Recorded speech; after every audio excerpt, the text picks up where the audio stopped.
আজকের এই শুভ দিনে এই দুটো বাচ্চার জন্মদিন, জানো তো? রেমু আর রেমলি। গত বছর ঠিক এই দিনেই দুজন ওরা জন্মেছিল। রেমলি যদিও এখন আর বেঁচে নেই। আর এই যে ছবিটা আমার এই ফোনের প্রথম ছবি। আগের যে ফোনটায় অনেক ছবি ছিল, ভিডিও ছিল, রেমু, রেমলি, ওদের মা বিল্লুর। কিন্তু এখন এই ফোনে তেমন কিছু নেই, যা আছে টুকটাক। তবে কি জানো তো, বিল্লুর সাথে আমার যতটা সখ্যতা ছিল, রেমু বা রেমলির সাথে অতটা নয়। রেমলি তো খুব কম দিনই বেঁচেছে, আর রেমু তো এখন আছেই, তোমরা জানো। যাই হোক, কিন্তু থাকতে থাকতে বিল্লুর মতোই রেমু আমার সাথে অনেকটা মিশে গেছে। রেমু যেমন আগে রাস্তা অব্দি ছুটে যেত আমি আসছি নাকি কখন কোথায় যাচ্ছি দেখার জন্য, এখন রেমুও তাই করে। ওরা ঝড়ের দিনে হয়েছিল বলে ওদের নামটাও আমি সেরকমই রেখেছিলাম। এক ভাই এক বোন, দুজন কত আনন্দেই না থাকতো। কিন্তু কারা যেন রেমলিকে মেরে ফেলেছে। আমাদের বাইরে অনেক রক্তাক্ত অবস্থায় বাবা দেখেছে, মাও দেখেছে, আমি দেখিনি। বিকেলে ঘুম থেকে উঠতে দেরি হয়ে গেছিলো। সে এক নৃশংস ঘটনা, কী আর বলবো। কিন্তু রেমু থাকতে থাকতে এমন আমাদের পরিবারের একজন হয়ে গেছে। সত্যি বলতে আমার বিড়াল না কোনোদিনও পছন্দের ছিল না, জানো তো? বিড়াল ওই কীরকম ডাকে, সবসময় মারামারি চিৎকার হাম করে, পছন্দের না। কিন্তু আমাদের বাড়িতে যখন বিল্লু এলো গত বছর, আমার ঠাকুমার কাজ ঘরের পরের দিন, মানে আমি সত্যি ওকে দেখে অবাক হয়ে গেছি। তারপর থেকে থাকতে থাকতে এখানেইও অনেক দিন ছিল। তারপর রেমু রেমলি হলো। তারপর যে ওকে কে কোথায় নিয়ে গেল কে জানে। এই শুভ দিনটার নিয়ে আমার অনেক পরিকল্পনা ছিল, জানো তো? কিন্তু আমার তো সেই ফোনটাই নেই। না আছে সে সমস্ত ছবি, না আছে ভিডিও, না আছে কিছু। যা আছে ফোনে টুকটাক আর আগের আইডি থেকে ওই যে প্রথম দুটো ছবি সংগ্রহ করা। তবে হ্যাঁ, রেমু এই যে এতটা মিশে গেছে আমার সাথে, আমার ভালো লাগে খুব, জানো তো? জ্বর হয়ে যখন অসুস্থ শরীরে শুয়ে থাকি, ও না খাটের ধারে বা মাদুরের পাশে বসে ডাকাডাকি করে।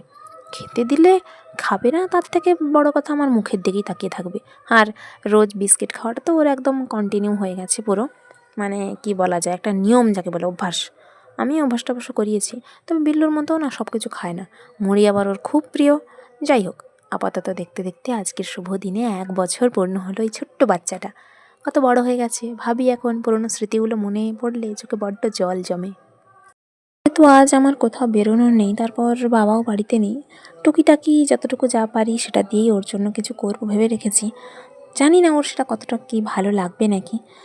গরিব মানুষ, সেজন্য বেশি কিছু তো আমি করতে পারবো না। আর না তো আমার আছে নিজের কোনো রোজগার। রেমু অবশ্য সেটা বোঝে। তবে ও যে গতকাল মাছ চুরি করে খেয়েছে, একটা পুঁটি মাছ, তার জন্য কিন্তু মা বেশ রেগেছিল। আমি অবশ্য বারণ করেছি বকোনা বেচারিকে, বেচারি নয় বেচারাকে, বকোনা। কেননা আগামীকাল ওর জন্মদিন, মানে আজ জন্মদিন। যাই হোক, তো ও না মাছের মধ্যে থেকে সব কিছুই মোটামুটি খায়, ভাতটা খাবে না, ফেলে রাখবে। আমি যখন কলেজ যাব, কোথায় যাব, খাওয়ার সময় আমার চেয়ারের কাছে বসে থাকবে। বেড রেডি হচ্ছে, পায়ের ধারে বসে থাকবে। সবসময় আমার কাছাকাছি ঘুরঘুর ঘুরঘুর করবে। ওরও মায়ের মতো হয়েছে বেদনা। যখন বিল্লু মারা যায়, প্রথম প্রথম আমার না খুব ভুল হতো। কেননা এর মা ছেলেকে একই রকম দেখতে বলে আমি রেমুকে প্রায় সময় বিল্লু ভেবে ভুল করে ফেলতাম। তবে কি জানো তো, রেমুকেও কিন্তু অনেকবার অনেক বেড়াল বেজি আক্রমণ করার চেষ্টা করেছে। ও ছুটে গিয়ে কখন পিপা গাছে, কখন বেল গাছে, কখন নারকেল গাছে, কখন আম গাছে উঠে যায়। কোনো কোনো সময় হয়তো ক্ষত করে ফেলেছে ওর গায়ে তারা। আমি আর বাবা রাত দিন সেবা যত্ন করে গেছি। শীতকালটা তো পুরোটাই ও ঘরেই কাটিয়েছে। আমার দুটো জামাই শুতো সেখানে বসেই সারা রাত কাটাতো।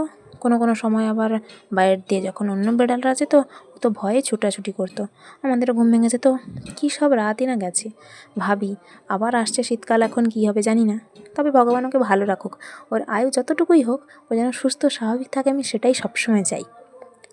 অন্য বেড়াল আমার কাছে কোনোদিনও কোনোভাবে প্রিয় হতে পারবে নাকি জানি না, কিন্তু আমাদের বাড়ির এই যে 3টে বেড়াল, এটা সব সময় আমার কাছে প্রিয় হয়েই থাকবে। আর হ্যাঁ, ওদের বাড়িতেও মাঝে মধ্যে খেতে টেতে দিত। তবে যতটা না খেতে দেয় তার থেকে বেশি গালমন্দ করে, মারধর। ছোটোবেলা অনেক মারধর করেছে ওকে, জানো তো? যাই হোক, তো আমি যতটা সম্ভব বাঁচানোর চেষ্টা করি। তবে এদের 3জন না অন্য বেড়ালদের মতো না, যে এদের ওর বাড়িতে যাবে, এর ওর বাড়িতে খাওয়া দাওয়ার খাবে বা এটা সেটা নষ্ট করবে, সেসব কিছু না। যা করবে সব এই বাড়িতেই।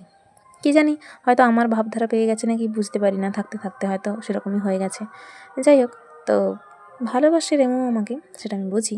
মাঝে মাঝে যখন চোখ বড় বড় করে তাকিয়ে থাকে না, আমি নিজেই আপন মনে হেসে ফেলি।